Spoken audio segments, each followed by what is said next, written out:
It is likely pretty rare to find a world within the Imperium of Man without at least a few environmental hazards. From the lethal flora and fauna of Catachan to the radioactive wastelands of Krieg, humanity's worlds are all over the place for reasons for being inhospitable, yet life goes on in these worlds and, true to the titles of the Imperium, regiments are raised there for the Astra Militarum. However, very few worlds can compete with the world we are visiting today, which was actually rendered borderline inhospitable by extraterrestrial phenomena as opposed to by sentient action or natural evolution. The regiments raised there are stubborn in the extreme, able to fight on all but heedless of casualties and well adapted to survival in extreme conditions thanks to their home that they had to save from invasion not long after it became the frozen waste we know today. Said world is the ice planet of Valhalla, and the regiments raised from beneath its surface are collectively titled the Valhallan Ice Warriors. My name is Michael for Tactica, Imperialis, and welcome to Regiments of Renown, a 40k Stories miniseries. Valhalla is located in the galactic east, in the vast region of space known as Ultima Segmentum, presumably not too far south within it either if recent events are to be believed. Many millennia ago, before the age of the Imperium had even begun, Valhalla was a colonized and civilized world, seemingly rich with life and perhaps even considered to be a paradise by human standards. That all changed in M29 or M30 or so, when a massive comet seemingly entirely made of iron was detected heading right at the planet. The inhabitants of the world at the time did their best to avert their incoming doom, but this was the late age of strife, and so it was likely that Valhallan technology was simply not up to snuff. To be fair, I don't quite know what the Imperium would do to handle it either. The asteroid was damaged, notably losing a mile-wide segment to a defense laser that crashed into the mountains, but it could not be stopped from impacting the planet and crashing headlong into the oceans. The devastation was incredible. The sun was blotted out by the dust cloud, and untold numbers died on the drastically cooling world. But when the dust settled, it was discovered that something even worse had befallen Valhalla. The impact was so massive, it had knocked the world out of its orbit and assumedly out of what was known by ancient astronomers as the Goldilocks zone, where life could survive. After 10 years of eccentric spinning, things seemingly settled down, though I can't guarantee it's exactly a stable orbit these days, whatever it is. This new orbit, further from the sun, caused the planet to change to an ice world, with life only being sustained deep below the frozen surface nearer the planet's core, and food being made from nutrient-rich slime. Somehow, civilization did not disappear, it merely migrated underground. Glacial cities were dug out using fire-based ice-melting machines, and once the threat of starvation was seen off, things just carried on. Such has been the way of life for the people of Valhalla ever since, but as if knocking their home out of orbit wasn't enough, the galaxy had even more planned for the world before M30 was over. In what's become a bit of a theme in recent times with this series, Valhalla was invaded by orcs, though we do not know the name of the warboss in command, nor do we truly know the scale of the war. The fleet was apparently just chucked out of the warp if you want to see how terrible the planet's luck was. As per orc invasions of non-Astartes worlds, the humans fought valiantly but were forced back by the greenskins, culminating in what was, in effect, a last stand at the nutrient slime vats. However, they held out long enough for their engineers to turn their technology on the orcs in the most rudimentary of fashions. Rather than, say, trap them in the ice by collapsing the caverns or other such environmental kills, they just used their ice-cutting machines as giant flame weapons and drills right underneath the orcs. Much fire and confusion later, the Valhallans were able to drive the orcs back and save their home in what is now known as the War of Survival. I somehow suspect they then used the melting machines to burn out the orc spores if they were aware of how orcish reproduction works, just to make sure they wouldn't be bothered again, although training recruit guardsmen on patrol and culling missions would be advantageous too, so maybe it didn't.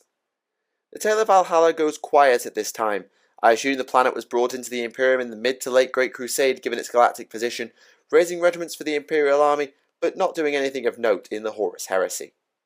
The next Valhallan tale of actual import comes in the War of the Beast, where the world was once again invaded by the orcs. Flipping greenskins never leave well enough alone, can they? The invasion was of course seen off, and was actually used by the Imperium to advantages. A Death Watch kill team was deployed on Valhalla with a mission to capture an orc psyker. I believe the mission was a success, and even if it wasn't done on Valhalla, it was done somewhere, as the use of a captured psyker allowed the beast to finally be slain in the last invasion of Ullanor. In much more recent times, Valhalla has found itself stranded within the region of space known as the Dark Imperium, on the far side of the Cicatrix Maledictum. But what fate has befallen it with regards to chaos or other invasions remains something of a mystery at this time. Perhaps unsurprisingly, the regiments raised from Valhalla, known collectively as the Ice Warriors, hate the Orcs above all other Xenos, and they've actually become pretty adept at fighting them. Whether they're on the Armageddon Steel Legions level, I'm unsure, and to be honest, I'm not sure if any human is, but given the amount of Orcs there are in the galaxy, it's still definitely a useful trait to have. They are also renowned for being practically unbreakable, especially in defense. They fight in dense formations and are often accompanied by priests of the Adeptus Ministorum, holding ground perhaps even beyond the point of common sense or reason. And enemies have found the only way to properly clear out a Valhallan defense, well, you can't drive them off, you have to kill them, right down to the last. On offense, the Ice Warriors seem to, in some ways, be advocates of stratagems from some ancient Terran war in M2, artillery bombardment alongside waves of infantry assault. They do have tank regiments beyond their artillery, as you'd expect for almost all of the Astra Militarum, but they don't seem to have the same renown as those of other worlds. I'm trying to think of a good example of particularly known metalheads, but one doesn't come to mind besides maybe Armageddon. Either due to the unbreakable attitude, or the preference for artillery, or perhaps both, the Valhallan regiments have also become skilled at attrition warfare, and unsurprisingly, they are adept at fighting in wintry conditions because of their home. They're also good at mountain warfare, and given that regiments known as the Polar Guard are drawn from the southern mountains of the planet, I assume Valhalla's surface has partially been recolonized somehow over the millennia. Either that, or some particularly stubborn sods never went underground and their descendants just never followed. As far as weapon preferences go, well, I'll give you one guess as far as special infantry armaments are concerned. Yep, got it in one, flamers. The preferred heavy weapon for infantry, as one might have also guessed for an artillery-heavy world, would be the mortar, but I can almost guarantee that just about every weapon in the Astra Militarum armory is used by the Valhallans too. They're not going to be particularly picky, and they don't seem particularly superstitious about certain weapons. Their armour and other equipment is pretty standard issue as well, but they're also given things such as winter-adapted clothing on top of that, including their pretty much trademark heavy coats, gloves, hats, etc. Unlike Armageddon or Mordian, we know very little about the invasions of Valhalla since we've already looked at pretty much everything we know about both of them. However, there are many other engagements the Ice Warriors have fought in, so let's look at those now. The first took place on a world not too dissimilar to Valhalla, the Imperial ice planet of Salan's world in a location unknown. The Valhallan 8th Regiment were deployed to the planet to put down a relatively well-equipped secessionist force, making planetfall and advancing no matter what the horrendous weather could throw at them. If you're one of those Imperial treadheads who just loves tanks, this is a battle you may want to look into more, as armoured assault was the main method of warfare employed by the 8th Regiment, who ultimately emerged victorious despite losing 2 Baneblades of all things in the final battle. The Valhallans haven't had it all their own way, however. A contingent of them, alongside a force of Cadians, reinforced the hive world of Gnosis Prime. I'm guessing the G is non-silent, but I'm willing to be wrong. Having issued an impossible ultimatum to the planetary governor, a war host from the Eldari craft world Saim Han launched a devastating invasion of the world after these reinforcements arrived. Given the renowned speed and ferocity of Saim Han, as well as the access to the webway, it was perhaps little surprise that the Eldar overran the hives and then the planet in short order, with Dark Eldar pirates even getting in on the fun as the lifeblood of the world was cut. Though the Space Wars under Logan Grimnar were able to defeat the Eldar when they moved on to Gnosis Secundus, I don't believe the Valhallans came out in any numbers, as pretty much no one on Gnosis Prime was known to survive. Sometimes, not even geographical quote-unquote home advantage can secure a Valhallan victory. Take the Cressida campaign, for instance, fought over a world that had, through Chaos's influence, ended up as an ice world. Actually, maybe I'm being a bit harsh. When the invasion came, the Valhallans and other regiments fought a losing battle, but in truth, they bought time to evacuate much of the planet and allowed the Imperium to prepare an exterminatus, so it's either a Pyrrhic victory or an acceptable defeat, depending on how you look at it. Elsewhere, 3 Valhallan regiments were part of the force involved in the Gravellax campaign, a very confusing one that we talked about back when we looked at Genestealer cults. This war involved the Tau and the Imperium competing over regions of space, but the Valhallan deployment was actually nothing more than a show of force to try and prevent an actual war breaking out. Though things got very precarious for a while, the two factions did not come to blows, instead allying after a joint invasion exposed a Genestealer cult that were trying to incite war to weaken the planet. In the end, the Tau withdrew from the region, though the Imperium was still on edge about the potential return of the greater good. They needn't have been, but never mind. Finally, we have the battles in the Poretta system, location totally unknown unfortunately, but I suspect near to the eastern fringe. The reason I believe this is because the system was colonized by the Xenos known as the Demiurge, who are now allied with the Tau. In early M40, the Adeptus Mechanicus attempted to colonize the region for themselves, but they fell foul of the Demiurge and they couldn't make them budge, calling in 2 Polar Guard regiments from Valhalla to help them out. The Guardsmen suffered heavy losses, but as you might expect for the Valhallans, they kept going forward, able to take the main stronghold on Poretta 4 and then drive the Demiurge from the system. As a reward, it seems they were allowed something of an early retirement and thus safety, being permitted to found the first human settlements in the system, which is lovely for them, well, I suppose. And no, I don't know if there was an ice world in the system, unfortunately, as appropriate as that would be. Though there are a number of famous individuals throughout the long history of the Valhallan Ice Warriors, there are 2 that stand out above all. The first is Commander Kubrick Chenkov, leader of the Valhallan 18th Regiment, nicknamed the Tundra Wolves. Chenkov is perhaps the most callous individual in the entire Astra Militarum, well, at least to my knowledge, but his tactics are undeniably successful. Like all Valhallans, Chenkov doesn't really accept the idea of defeat, but he's far more ruthless than the rest of his kin, and his soldiers are hardly willing to follow his orders. They do though, because rather like the commissars that almost universally strike fear into guardsmen, Chenkov is more than willing to turn his bolt pistol on his soldiers and execute them. In fact, it's believed that that bolt pistol has killed more of the Valhallan 18th than it has their enemies. Worse still for the Tundra Wolves, Chenkov is renowned for throwing the lives of his men away into the jaws of death. I know Valhallans are known for attrition warfare, but if you look at the numbers of casualties, then it just gets crazy. Take the siege of Kotrax, for instance.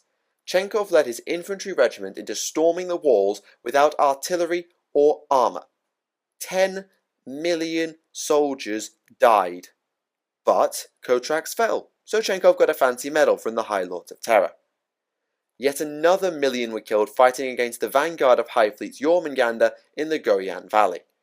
Basically what I'm getting at, if you're an infantryman around Kubrick Chenkov, then you can expect to be chucked into a fatal meat grinder without support. If you're a tanker or an artillery user, then don't form attachments to the infantry. You may just have to fire upon them to defeat an enemy leader, and they may just get sacrificed in a minefield to allow you to pass. Yeah, jeez. Honestly, I'm kind of surprised at this point that Chenkov's still alive. The Tundra Wolves have been refounded over a dozen times in his lifetime, with only a handful of survivors including the commander, so he must have diced with death a few times considering he's a front-line commander. The other famous individual of the Valhallans, unlike the commissar like Chenkov, is actually a commissar who spent much of his early career alongside the Ice Warriors. Honestly, he's one of the most famous individuals in the entirety of the commissariat, none other than Caiaphas Cain. Cain's initial homeworld is unknown, perhaps even to him, though a small number seem to think he may be descended from Cal Jericho and the world of Necromunda, though there's very little proof. His first assignment came with the 12th Valhallan Field Artillery Regiment, with his first battle coming on the planet of Desolacia against Orcs and then Tyranids. He then stayed with the Valhallans for quite a while, even picking up some of their slang and mannerisms, though he never quite became enamoured with the cold to any great degree. His chief aide in his time there was a guardsman named Felix Jurgen, who just so happened to be a blank, a fact which helped shatter the spell of a Slaneshi priestess attempting to possess the commissar, and it came in very handy against the Genestealer Patriarch and the Gravellax incident we mentioned earlier. Yeah, Cain was involved in that. By this time, Cain had spent time with Commissariat Command before being reassigned back to Valhalla, this time with the 597th Regiment, with whom he actually had a very strong rapport and perhaps even a level of friendship. This may not sound like your typical commissar attitude, but then Caiaphas Cain was not your typical commissar. He remarked personally that he chose that initial artillery posting just to avoid open conflict, and admitted it was self-preservation over heroism and valour that motivated much of his actions. I'm not going to recount them all here, they're too numerous to list. Seriously, just go and look it up. Following his retirement, he went on to pen a series of memoirs, some of which were released publicly and the rest of which were censured and restricted by the Inquisition. Collated by Amberley Vale, an inquisitor who Cain had worked with on Gravelax, the Cain Archive, as it became known, was actually published within the Inquisition by Vale in an attempt to help them understand the Xenos he fought both with and against, Chaos, and Cain himself. In her foreword to the archive, Vale somewhat begrudgingly acknowledged Cain's stance as a hero of the Imperium, as both he and she knew full well that he had many, many flaws. A commissar who refused to leave men behind, who would avoid combat even if they were skilled in it, who was capable of diplomacy and alliance with Xenos of all things. Caiaphas Cain was quite the maverick, but his record on the battlefield speaks for itself, and I doubt some of his victories could have been won without the Valhallan Ice Warriors under his command. So end the tales of the Valhallan Ice Warriors. Though there is less known about the warriors of Valhalla than those of other worlds, the Ice Warriors have proved resilient and loyal beyond almost any other. By all rights, the natural disaster that befell their home should have destroyed them before their time in the Imperium even began, but they endured both that and the invasion that followed and came out the other side all the stronger. Today, they are renowned for attrition warfare as they simply refuse to be dislodged, and their operations in extreme environments make them valuable assets to the Imperium of Man. Now, honestly, I thought I wanted to come somewhere cold, but that was a mistake. Time to leave. Now, in our recent log on Psychers, we made mention of a group that are among the best Psychers of their species. I think it's only fair that we give them a full look, so we'll do that next. I really should have done this before I left Seoul, because now I've got to go there again. Regardless, thank you all for watching. My name is Michael for Tactica, Imperialis, and I hope you've enjoyed this part of Regiments of Renown, our 40k Stories mini-series. I'll see you all again. Goodbye.